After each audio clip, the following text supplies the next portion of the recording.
Hey, howdy, hey, folks. It is Mrs. Johnson with the Iowa Wisdom Channel. Happy Pride Month. Yay. June is here, and I've been busy doing life things, but we're here. And we're going to talk about some things, specifically pride in agriculture and some facts and histories that I think every farmer should know, at least a little bit of, if they want to be a queer advocate or an ally to the LGBTQ plus community, which think has some really cool and rich history in agriculture itself, and also on top of that being sometimes really wonderful and amazing people that oftentimes don't get the same access to resources and safety and things that a lot of queer normal people would experience. So let's talk about it. The real Wild West was something that, contrary to what Hollywood has pushed, real cowboys, miners, and frontiermen oftentimes found themselves in queer or queer-like relationships, whether they were best friends, romantic partners, or somewhere in between. Men in the West often found themselves sharing their lives with other men because there was pretty much only men in the West. And oftentimes it was people of color or poor people. The women that were in the West oftentimes found themselves taking on very similar roles as men, and sometimes even lived as men in the Wild West. And the women that were very much women in the West and presented themselves as women, identified as women in the West, still very much did a lot of manly things. And to place ourselves in the timeline of history, the Wild West that I'm talking about is like when people were moving across the US and like the Mexican-American War and when California's gold rush was happening and all these things that people were still migrating by land, people were moving with wagons and horses and cows and things, and not per se cars and trucks and things. And then industrialization of agriculture and World War II happened. Shifting American culture pushed queer people into the closet as urban centers and mechanization became popular. Being just a bachelor or spinster sisters, which is a bachelorette basically, were common cover stories for agriculturalists of the time. Like after the Wild West had kind of died down and people had started transitioning into what we would maybe consider more modern life. And then, as a lot of us know, women started filling men's jobs during World War II, including farming. And that's where the Women's Land Army comes in, which has some really cool, interesting, like gender conversations and women's rights conversations around it. And all of these things kind of set the stage for what queer folks and history in general would call the Lavender Scare in the 50s, leading to even the previous cover stories of being just a bachelor or spinster sisters or just roommates to be questioned and make being a queer farmer even more isolating and an even bigger risk for your own safety a lot of the time, depending on the community you were in. And so then, the 1970s, brought about things like the Women's Land movement, which was a big push for queer women to build communities around their queer identities and specifically for women in rural areas. Queer men and genderqueer people also joined in to the movement to a degree, as you can see with this camp. I'm not terribly sure where this photo comes from, but I do know that it's related to the era of some kind. Let's see, what else? This is kind of the first time you see a push since the Wild West that people are going back into rural areas, going back into farming and homesteading and things like that. And it's an interesting piece, I think, in the world of agricultural history and queer history because it marks a turning point for us in the grand spiel of specifically U.S. American agricultural queerness. Before this, a lot of queer people were going into cities to find queer places to be safe in. And this is kind of the inverse of that, which is cool. And today, we've gotten into things following that movement. Queer Identities in the World has built a community that we can be proud of. From rodeos and national television to microfarms and neighbors, the world has become a safer place to call yourself a queer agriculturalist. There's lots of places to find resources and community networks if you want to be involved in queer agriculture or support queer agriculture in some way, shape, or form. There's lots of forums, lots of, like the International Gay Rodeo, I think they're called, does rodeos all over the nation and all over the world, which is super cool. There's lots of podcasts and newsletters and lots of resources and media that you can consume on queer people in agriculture today, which I think is a really cool thing, and I will let you explore on your own if you'd like. That being said, let's talk about queer history for a minute, because we've talked about kind of where queer people have been in agriculture, but some of us might not know where pride even comes from. And this is, I will say, where I start pulling resources from lots of places and start using other people's words.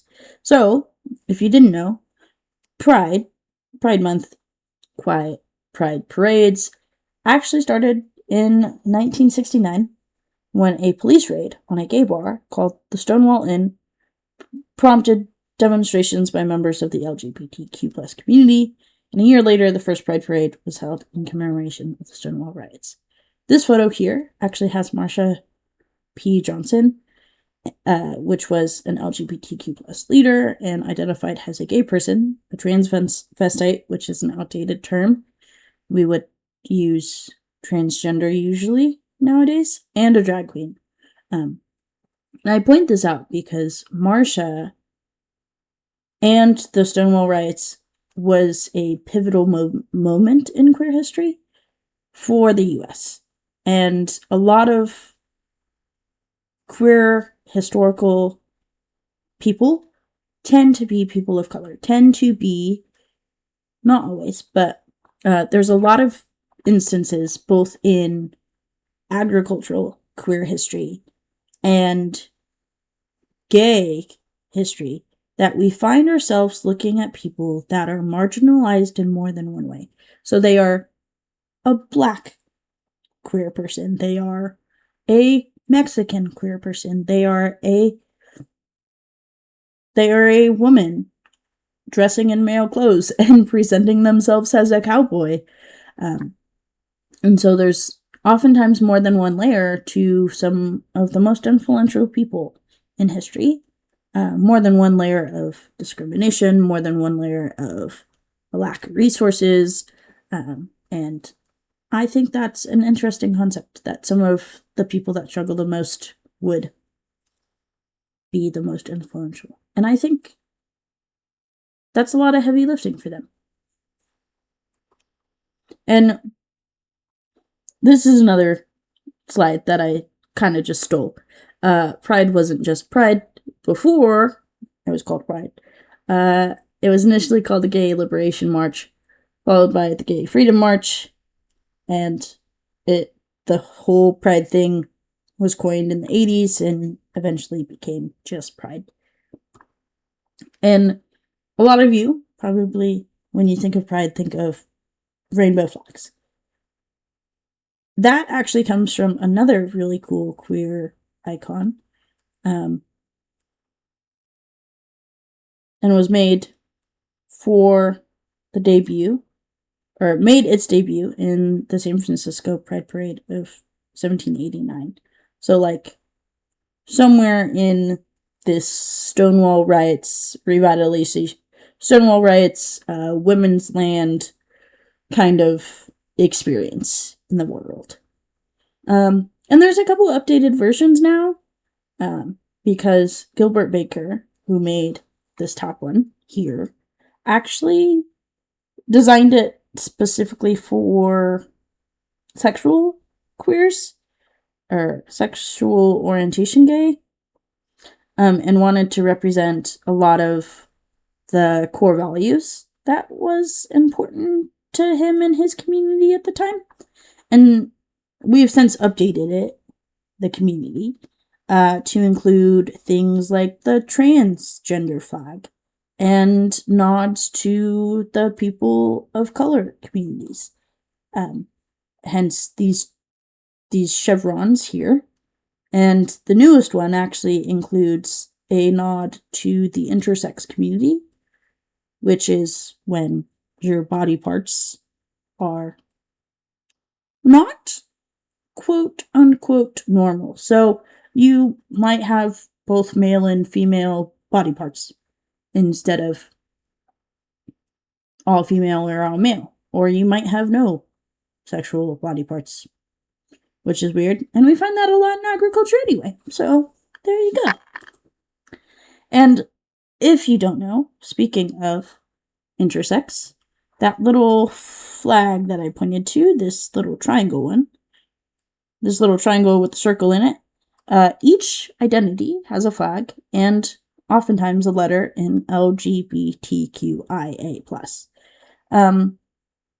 Being queer and the queer community encompasses a lot of identities outside of the normal cisgender and straight category. So cisgender being my body's a male, or my body's a boy, I feel like a boy, I present like a boy.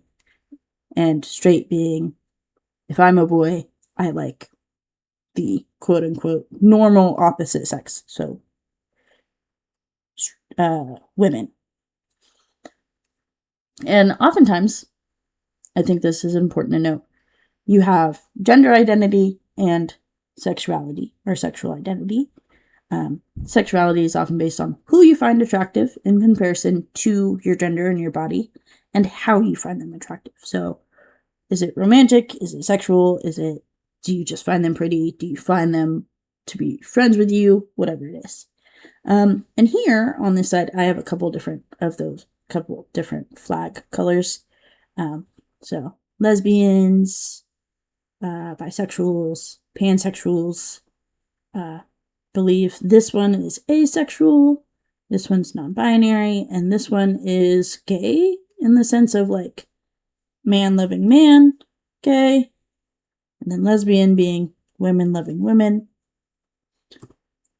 And then I did want to cover gender identities and define that for you.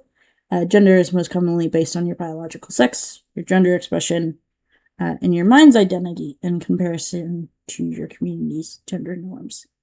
And I actually found this really cool, like, old newsletter thing about this fighter, bootlegger, and bad man is Miss Pickrell, for love of whom 3 women have been killed, which is interesting because this kind of talks about how Miss Pickrell ended up presenting themselves as a man for a long time and getting involved in crazy things and doing manly things and actually being found out that she,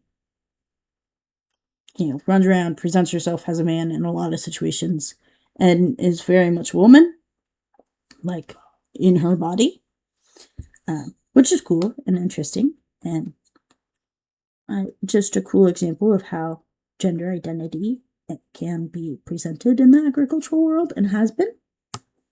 And last but not least, I want to leave everyone with these last couple of things. Queerness exists. It's always existed. Whether it's been accepted or not is a totally different story. And no matter what we identify as, we all experience and deserve love, care, and respect, regardless of how we find that. Regardless of how we feel loved and appreciated and cared for, or how we show our love and appreciation and respect. And at the end of the day, all of us in agriculture are here to feed the world, and feeding people should be something that brings us all together, not separates us.